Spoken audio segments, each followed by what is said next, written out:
Thank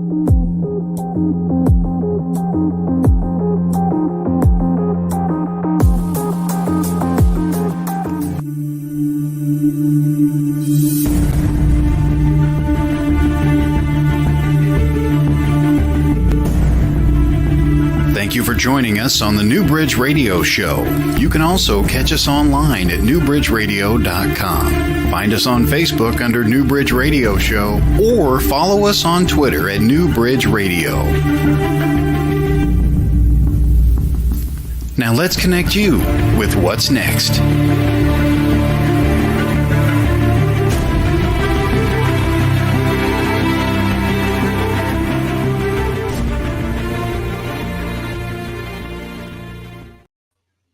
Welcome back to the New Bridge Radio Show on WLTK-DB Let's Talk. I am your host, Kevin Mackey, and we are connecting you to what's next in your life. And we're here to remind you that you are important to this world, and we sure are glad to have you along on this episode of the New Bridge Radio Show. Remember, if you would like to get in touch with us, all you need to do is email us. You can email us at thenewbridgeradioshow@gmail.com, and we would love to hear from you. Let us know what you like about the show. And if you must, you can let us know what you don't like. But more importantly than that, if you are someone who has connected to what was next and you would like to be our guest, definitely drop us a line because we love hearing from people who connected to what was next. And you never know what you could do, what your story could do to someone else. You never know who you could help. Even if you think your story is just small and wouldn't benefit anybody, you never know. We have people who have come on here and their story has changed people's lives. So feel free to drop us a line. Also, if you would like to set up an intuitive reading or a distant Reiki session with me, you can do so at my website. My website is www.limestreetwellness.com. And if you use promo code BRIDGE, you can get 15% off of your session, and you can book it online at www.limestreetwellness.com. Also, keep in mind, at the beginning of this month, I opened up QHHT intern appointments again. So if you are in the Seattle region and you want to set up a QHHT intern session, you can do that on the website as well. Those do go fast. And they're only available on Sunday at 11 a.m. That's the only time I can do them. So those appointments, they go fast. So if you want to do that, go on the website, click on book online, and you can book a QHHT session as well. Since it's an intern session, there are no charges. You can come, you can kind of get a taste of what QHHT can do for you, and you can decide, maybe I want to see a level 1 practitioner or whatever you would like to do.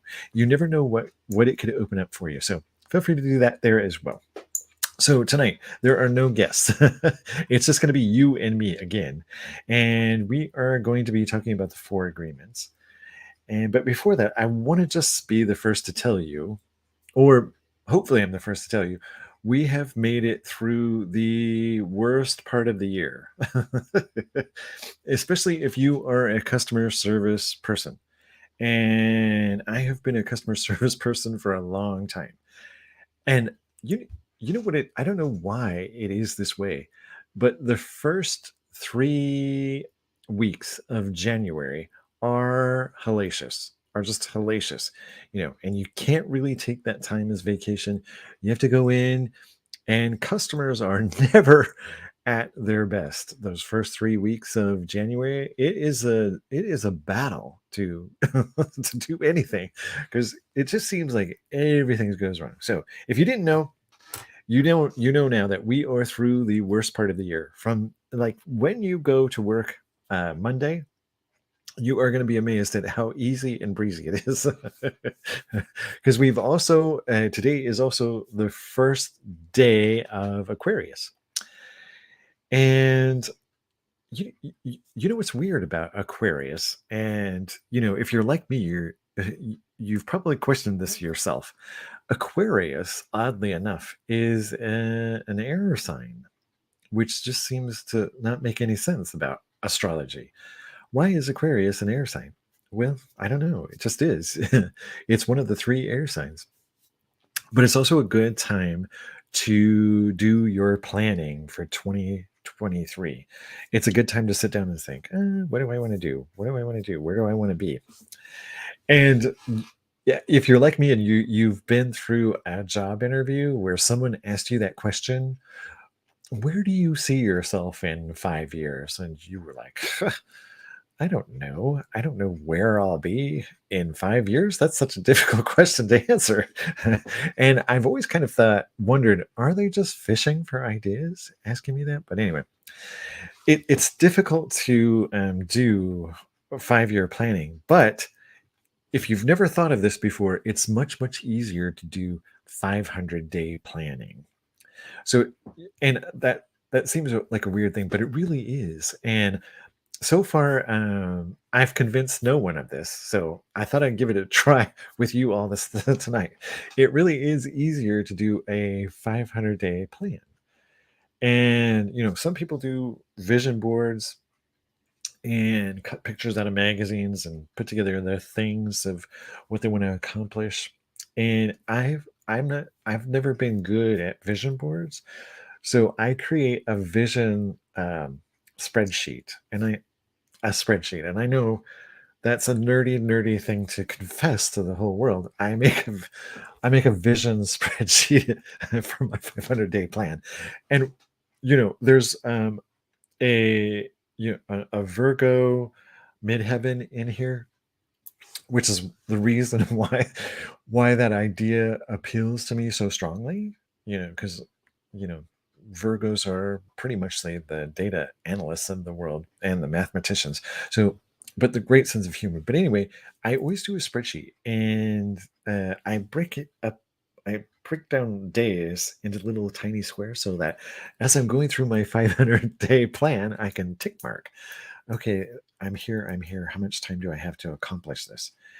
And then I keep that spreadsheet on my iCloud so that, and this is, I can't believe I'm confessing this now, but because this is, so I keep it on my iCloud so that I can access it from my computer, or I can access it from my phone. I can do any, and look at my vision spreadsheet, which I put pictures and everything in there too.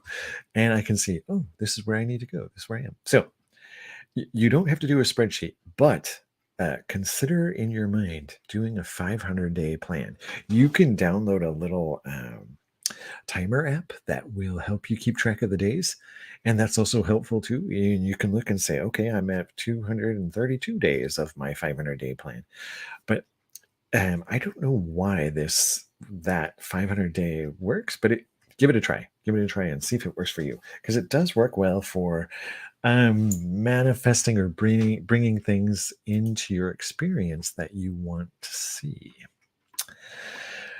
So tonight we are going to be talking about the 4 agreements. It's this book, and to some of you who are familiar with that book, you are going to say, "Oh yeah, that's one of my favorite books," and it's one of mine too. But what happens is we go through the 4 agreements, and we're like, "Oh yeah, that is, I feel like this will help me. This will get me to where I want to go." And then time passes, and we sort of kind of forget.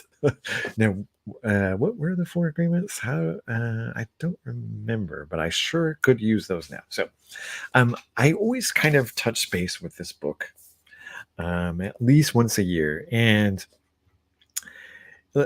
I think I found the 4 agreements back in 2005. I want to say.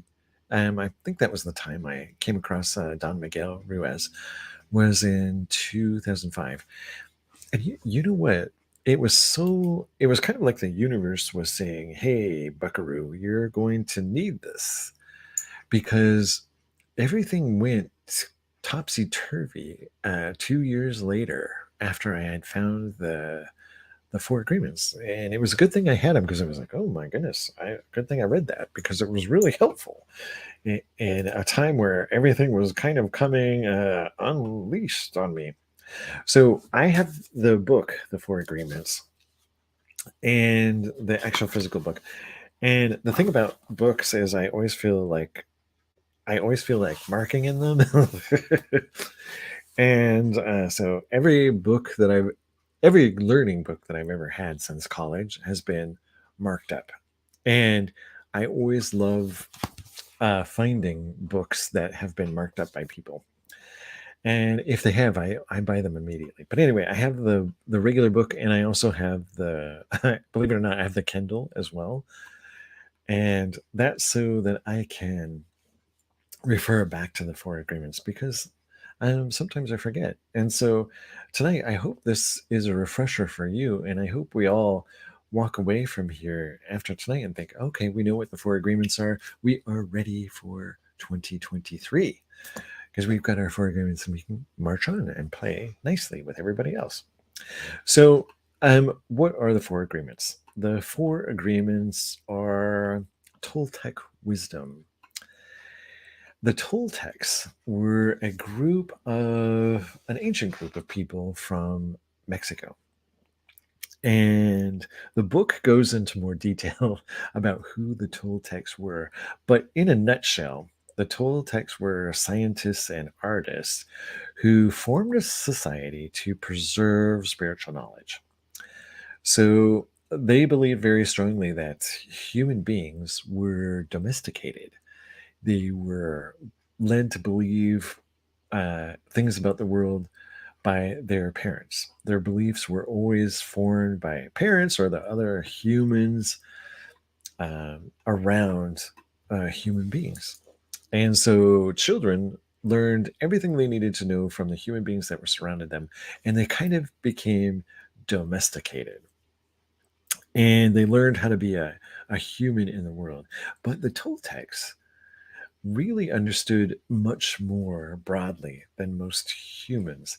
They understood that we really were really advanced beings that had come here to experience a human experience, that we really were much more advanced. We were really love and light, and we had come to the earth to experience what it's like to live in a denser atmosphere where we're not connected with each other, where we could experience separateness. And it's interesting. Oh, hello, Angela. I finally learned where the comments are. So thank you for joining me.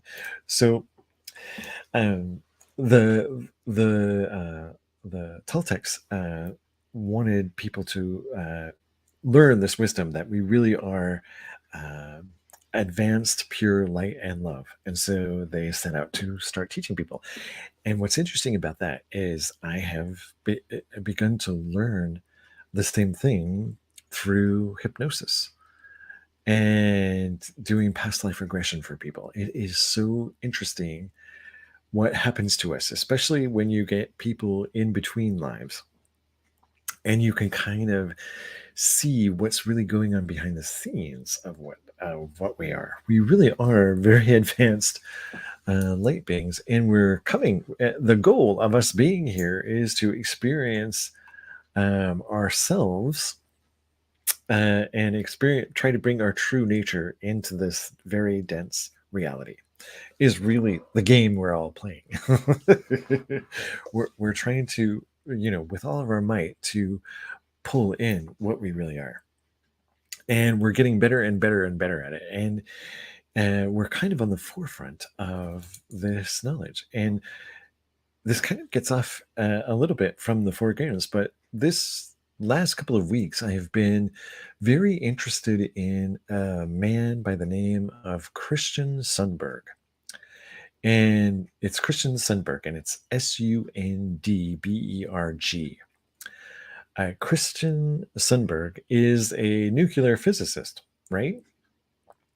And he came to, was living a very, very intellectual life, not so much a very spiritual life, but, just this very heady kind of life, and had a health crisis. And this health crisis that he had triggered a pre-birth memory that he had brought with him. When he had come to this earth, he had made an agreement with his guides to carry a pre-birth memory. And you can find this on YouTube if you just YouTube Christian Sundberg, but not right now. But anyway, he had this memory of himself making a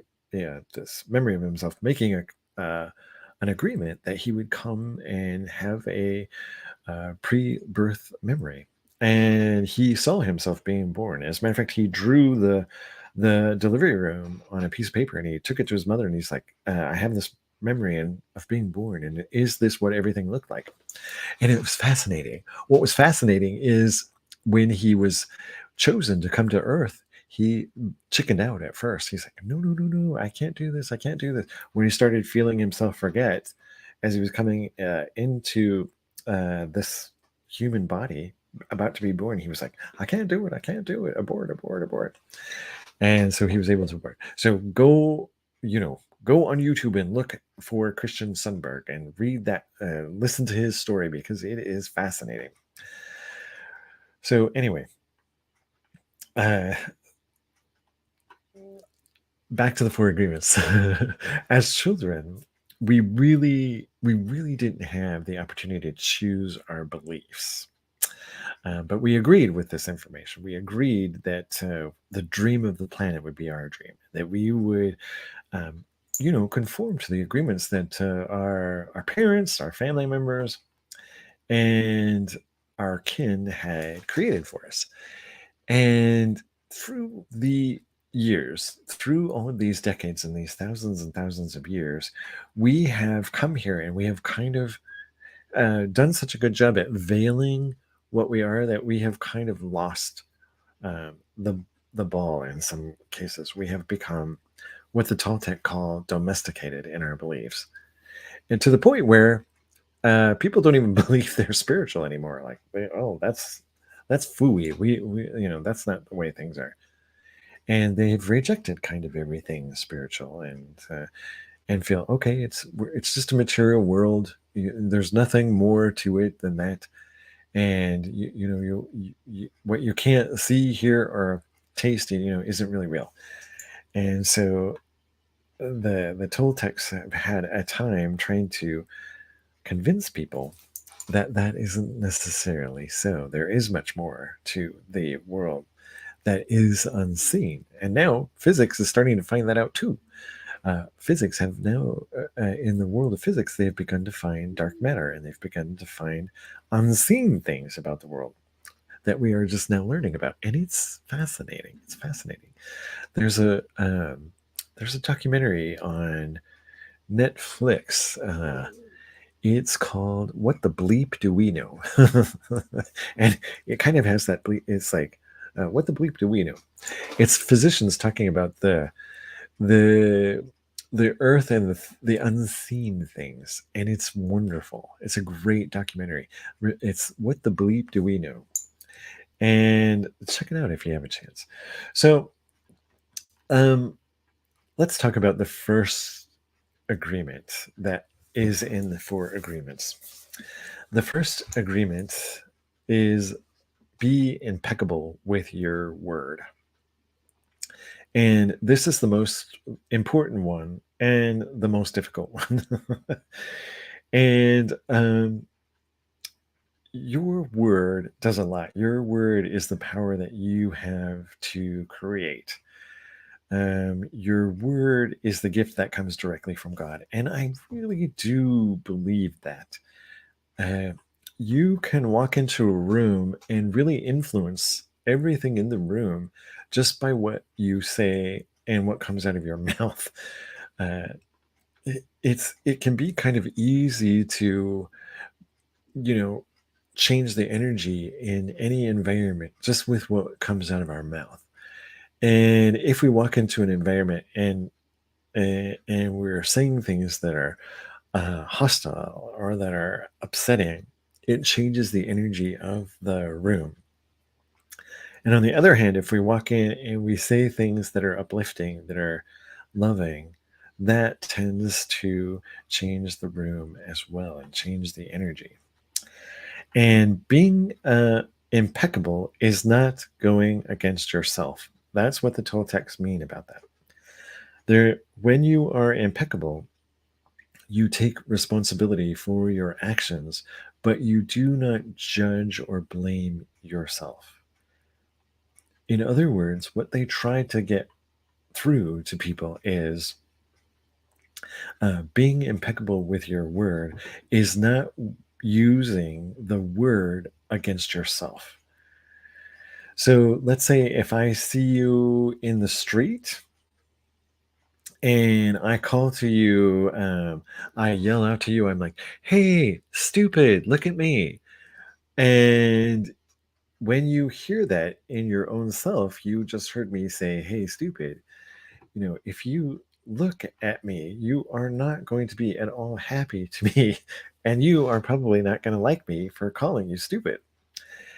And so what I've done is because I have done that, you are not going to like me. And that is bringing harm really to my own self. This is how it's explained in the book. Only it's just a little bit more eloquent than the way I'm putting it.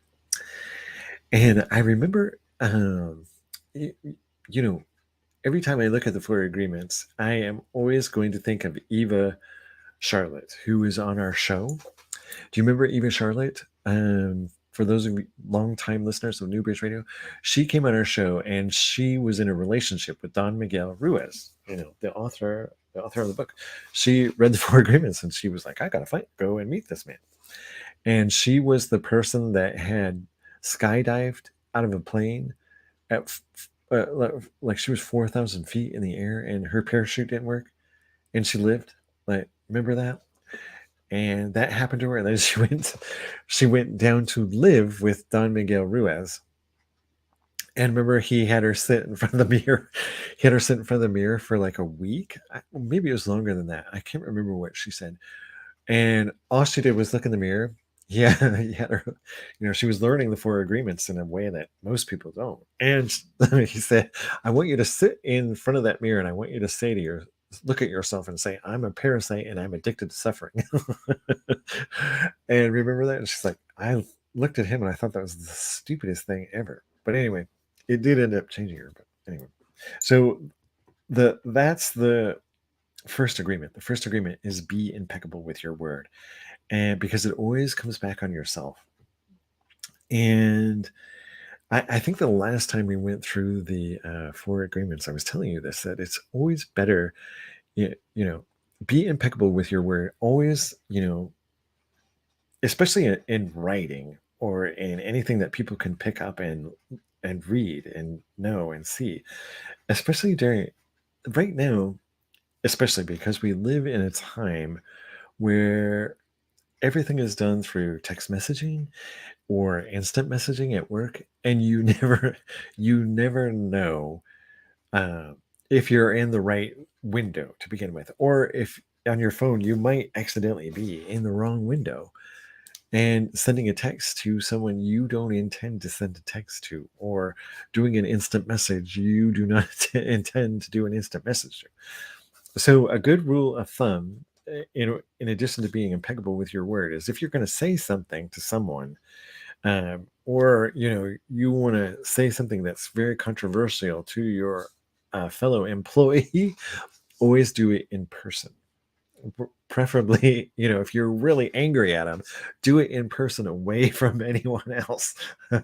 Like, wait till they're at the grocery store and then go up to them and say, yeah, you know what? Because then, it can't come back to bite you. Well, it can come back karmically, but you know what I mean. If you're gonna cuss someone out, for God's sake, don't do it in writing. But anyway, you can also being impeccable with your word means being kind to yourself and uplifting yourself. If I say to myself, I love myself, I will express that love in my interactions with you. And I am being impeccable with my word, because the action will produce a like reaction. If I love you, then you will love me, because like attracts like. That seems really kind of weird, doesn't it? But it really does work. There is an amazing young man who just started an internet business, and his name is Justin Dixon, I believe is his name. And Justin was attacked by a family dog, a family pit bull. At the age of 7 or 8, he was attacked by the family dog, and it was very traumatic. And because there were two dogs, one was trying to save his life, the other was bent on destroying him, killing him. And the one dog had just nearly tore his face completely off. It was very, very horrific. And Justin Dixon has had to have numerous surgeries to put his face back together. I mean, the amount of suffering this young man has endured is beyond belief. Beyond belief. When I came to know his story, I was like, oh my gosh. I don't even know how he made it that far. He it was, after all the surgeries, he did feel very low, and just was at the brink of taking his own life. And he actually did attempt to take his own life, but he made it. He lived, thank goodness. And he started realizing that he had to be his own advocate because he was obviously disfigured from the attack, and knew he had more suffering to go in his life. And he looked in the mirror and he just said to himself, I admire you. I admire you. And for some reason, when he said that, it had a profound impact on him. And he realized, oh my gosh, I really am my own advocate. And so what this young man did is he had a lot of art. He has a lot of artistic talent. And he created a shirt that says, I admire you. And he's using the proceeds from that shirt, that art, to save people who are on the brink of, unaliving themselves. And it's amazing. His website is admireware.com. And it's not a plug or anything. I just, if you get a chance, go and take a look at that young man's site and listen to his story, because it is amazing. And what does that have to do with being impeccable with your word?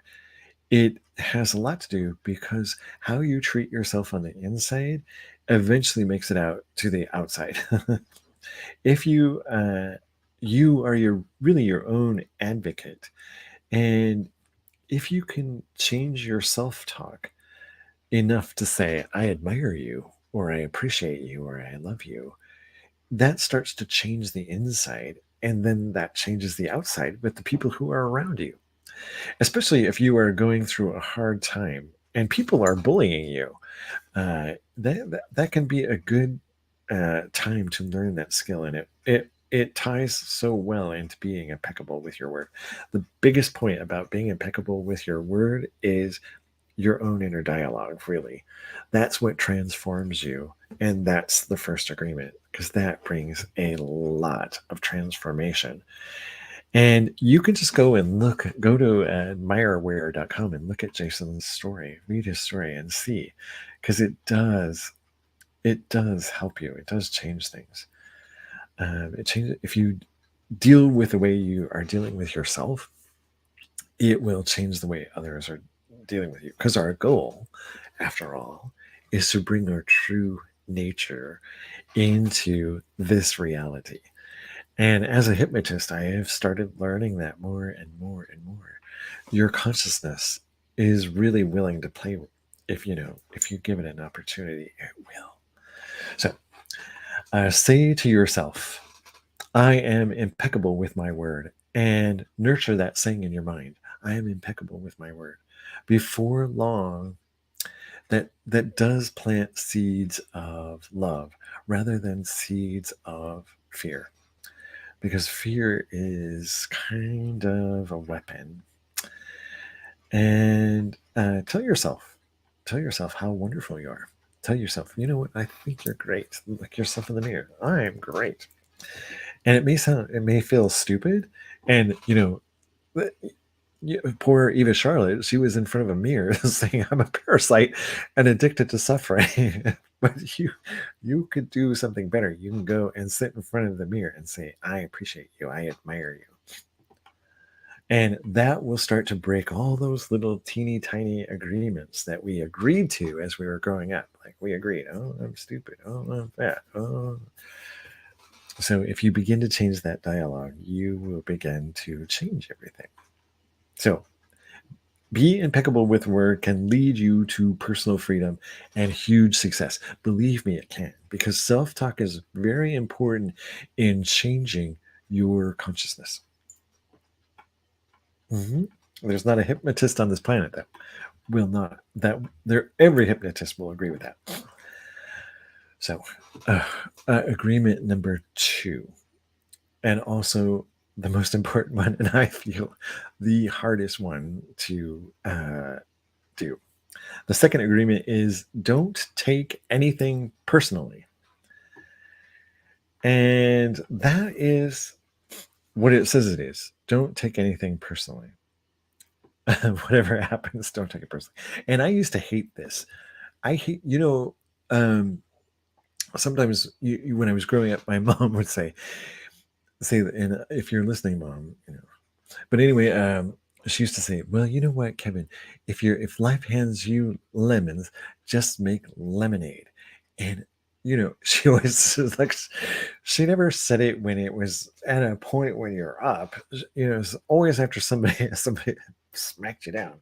Oh, Kevin, if life hands you lemons, make lemonade. That just at the time.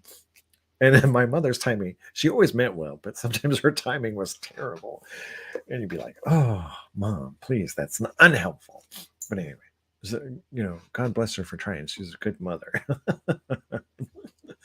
But anyway, what that is really saying is don't agree with the statement. Don't make an agreement with what is happening outside of you. Don't take it into your person.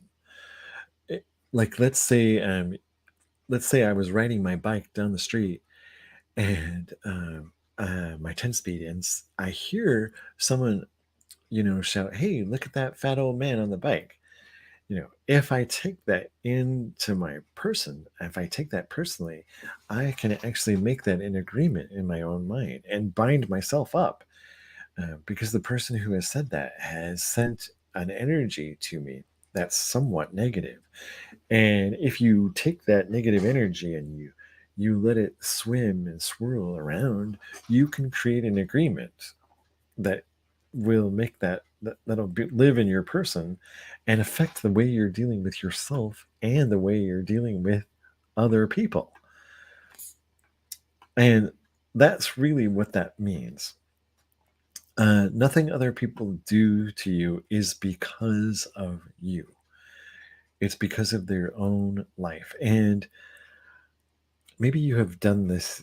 I have caught myself doing this numerous times, especially, like I just mentioned a bit ago, we're doing so much more writing and texting and instant messaging. And it is so easy to read a text and misunderstand it. And maybe you're like me, maybe you've read a text and you've just been like, smoke flying out of your ears, and you are typing a response that is a thesis in itself with all of the swear words, and you are going to pick this person apart who has sent this offensive text to you or instant message, and you are just about to hit send. Like you have gotten everything out of your being. You have torn them a new, what? You have used the F-bombs. You have done everything. And you are just about to hit send. And then you reread the message they sent. And they're like, oh, I guess I read that wrong. Like it didn't say what you thought it did. And then you come to your senses and you're like, oh my God, thank God I didn't send this message. I would have looked like a fool. And everyone has done that. Everyone has gotten to that point where they're like, oh, I am going to get you. Not only I'm going to bring this issue up. I'm going to talk about every issue you've ever done. And you almost nearly sent it in an instant message. And everybody has done that. We have taken something away personally. And uh, it kind of it kind of reminds me of a saying that Dolly Parton has. And you know what? Dolly Parton is like one of the most amazing human beings on the planet, right? Because she has some sort of uncanny ability to treat everybody so well. And I remember Dolly Parton saying something on it in an interview, and it was the most profound thing she said. You know what? You never look good. You never ever look good trying to make someone look bad. And I was like, that's the most profound wisdom ever. Dolly Parton, you never ever look good trying to make someone look bad.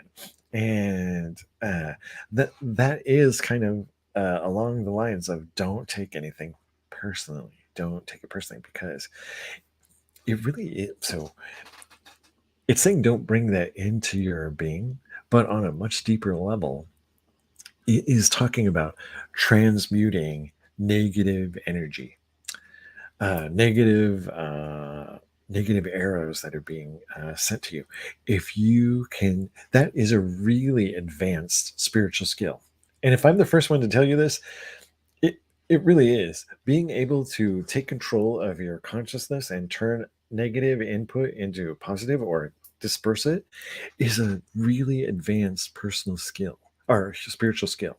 Being able to do that, and practice it. If somebody says something to you, uh, practice transmuting that thing. You, I have, I have this little, picture in it that I keep in my phone that sort of helps me do that.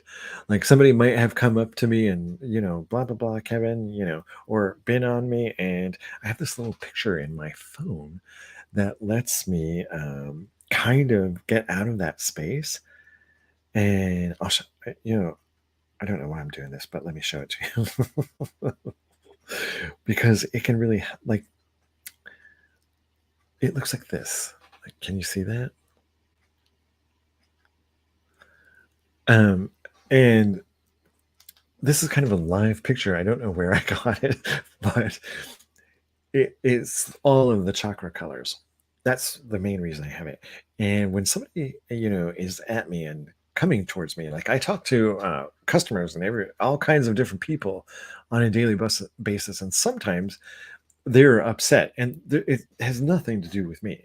It has everything to do with a product that's not working, or the way somebody else has treated them, and I'm just going to be the whipping person for this person. And so it can be easy to do, but it is a skill to be able to take that, turn it around, and get it out of your energy field, or transmute it and send something better back to the person.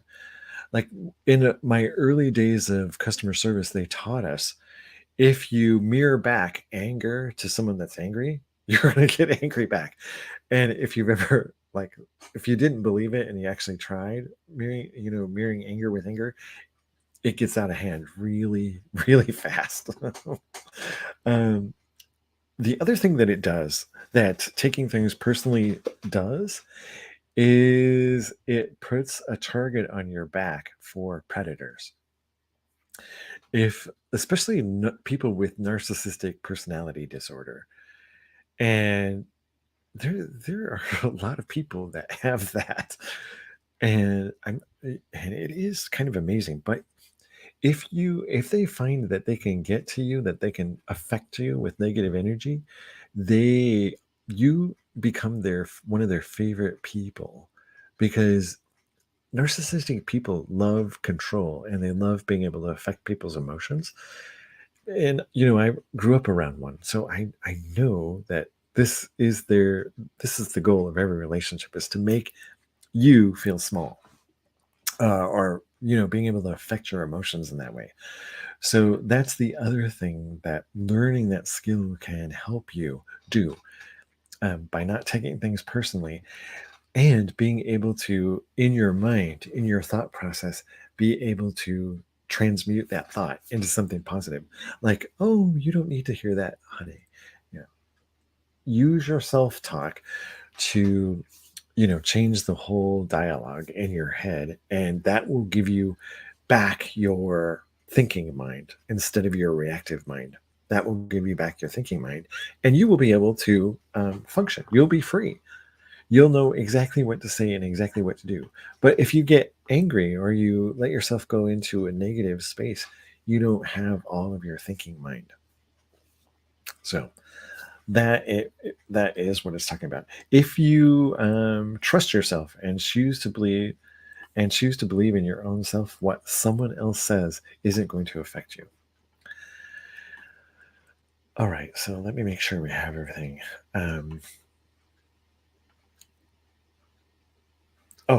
When we really see other people as they are without taking it personally, we can never be hurt by what they say or do. Even if others lie to you, it's okay, because they are lying to you because they are afraid of you.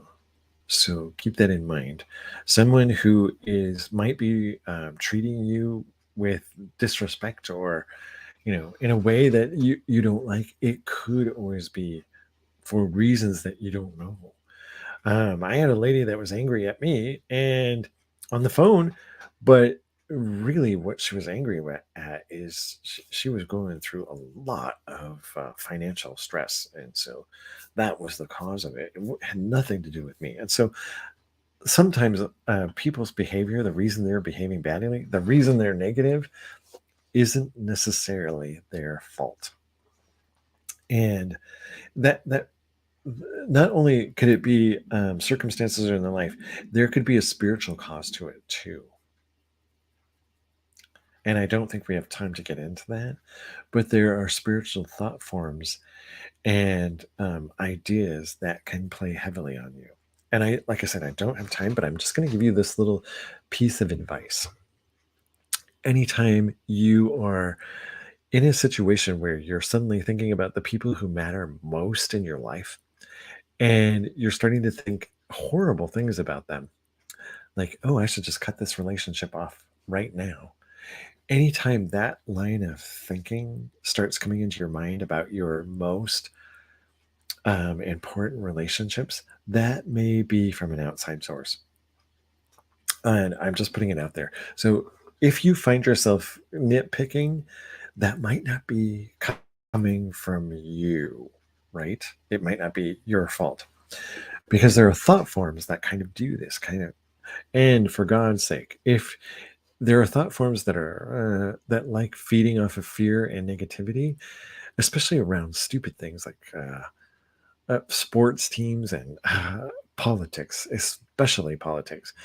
If you find yourself in rage, just kind of know that rage might not be coming entirely from you. It might be something poking your energy field, saying, "Oh, look what they're doing. Doesn't this upset you?" They'll put things in your way that make you feel that energy because they feed off of it. And, so just be aware of that. Anytime you feel absolute rage, that may not be coming from it. And if you have learned how to transmute your energy, you can start getting rid of that. And those thought forms and those spiritual things won't come near you because they know they can't affect you. All right. So if you practice just the first and second agreements, you will break 75% of the teeny tiny agreements that have kept you trapped. Everything your second grade teacher did to you, gone. Everything, your best friend inadvertently did, all of that gone. If you can be impeccable with your word and don't take things personally. And that is really teaching you the skill of transmuting thoughts and energy. So I've given you that little secret. So the third agreement, and we're going to, it's like, Kevin, stop getting off track. So the third agreement is don't make assumptions. The third agreement, don't make assumptions. And that's so hard for me, right? Because I am an assumption maker. Like I would feel at times I was born to make assumptions, right? like this one stings every time I read it. Don't make assumptions. But please, I'm intuitive. I have to make assumptions. But anyway, this one is talking about assumptions that we make that are totally wrong. And I used a really good one just a minute ago about the text about getting ready to send a hellacious, because you are making an assumption of what this person really means. And what you read isn't exactly what they meant. Yeah. And making assumptions leads to a lot of fights, especially in your really close relationships. That's the best place to make assumptions.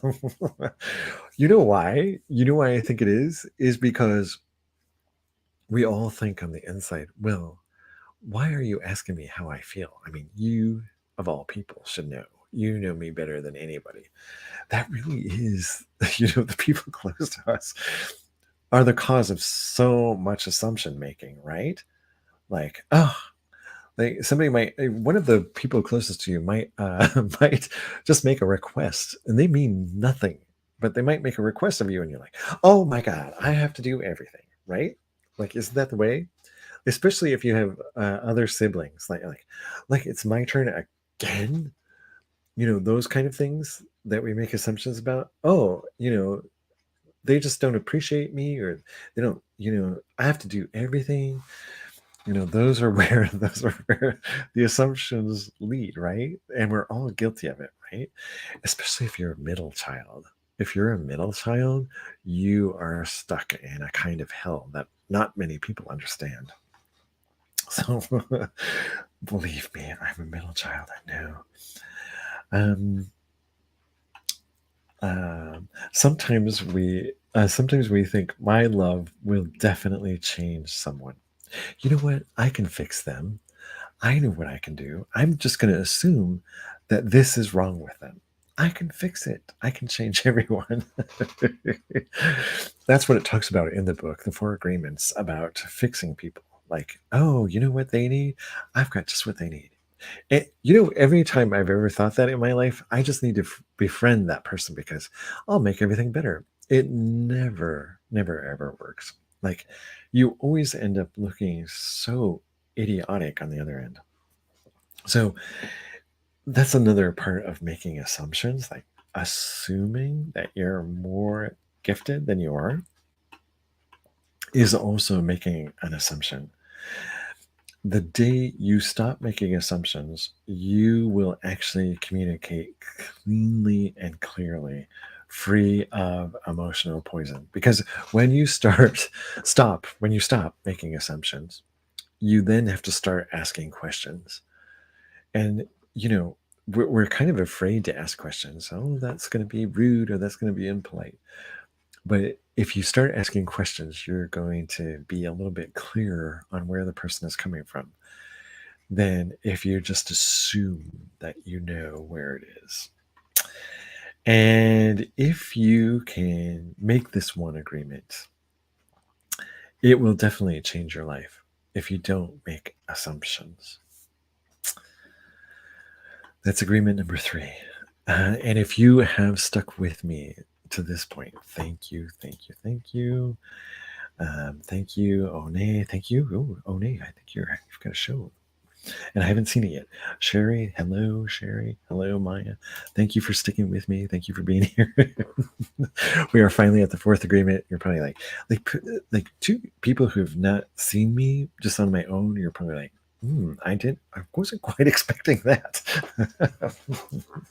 So the 4th agreement is always do your best.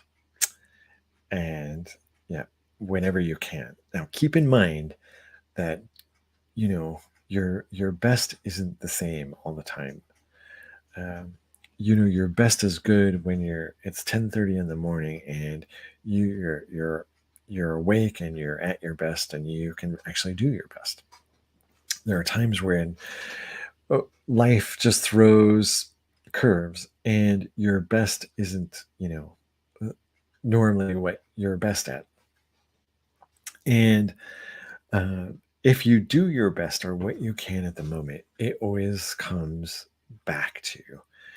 And I'm going to give you an example. And this is kind of uh, if you always do your best, there is an invisible force that can kind of reward you in the end. And this comes from my own experience. I have been in a number of layoff situations. And one thing that happens when a company announces layoffs is everybody stops caring. Like, oh, to hell with it. You're working and it just becomes such a terrible environment. Nothing gets done. Nobody, and you really can't hold people to account because, like, what are they going to do? Fire you? And if you're being laid off right now, it is a horrible, horrible situation. And I really feel for you because, especially when they do it in a way where, okay, we're going to lay you off in 6 months. Like, that is the worst situation ever. Because, as you get closer to the day, it just becomes a hellish thing. However, in these, and I've been in this boat a number of times in the technical industry, it's going to happen. So one thing I always did, and I learned this from being in a kitchen as a teenager, if you will just, you know, do your best, if you will just, do the best that's within you and do a good job, or decide in your mind, I will do what's required and beyond in this time, there is a reward at the end. And I believe this. So we got through our 6 months. It was absolutely hellish. People were not nice and, not doing anything. But at the end, you go through it and you power through it. You do your best. You feel so much better at the end of it. And every single time that I've ever had to go through this, I've bounced back like that. Like, oh, yeah, I'm back and I'm into things. So I always do try to do my best in everything. And if that's classes, if that's everything, um, doing your best always has a dividend on the other end somewhere. It does. Even if nobody is watching, I feel you can attract really good karma by doing your best. It just gets into your nature. And I was lucky because, as a teenager, I worked for a very, very wonderful chef when I was a teenager. A German chef, believe it or not, who just appreciated it. When people did their best, whenever you work in an environment where everybody does their best, it makes the time feel like it flies by so fast and so quick. And it's rare. I mean, if you have it within your means to create that kind of environment in your work environment, it really does make a difference. It makes everything go so much smoother. And you know what it does? When you make a commitment to do your best on a team or in an environment where you have influence, it will really change. It will really make everything more enjoyable around you.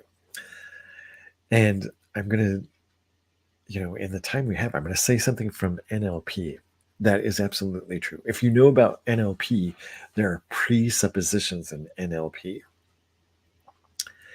And one of the presuppositions, and this, rewind this part and look at it. One of the presuppositions of neuro-linguistic programming is the person or the element in any system with the most flexibility will have the most influence.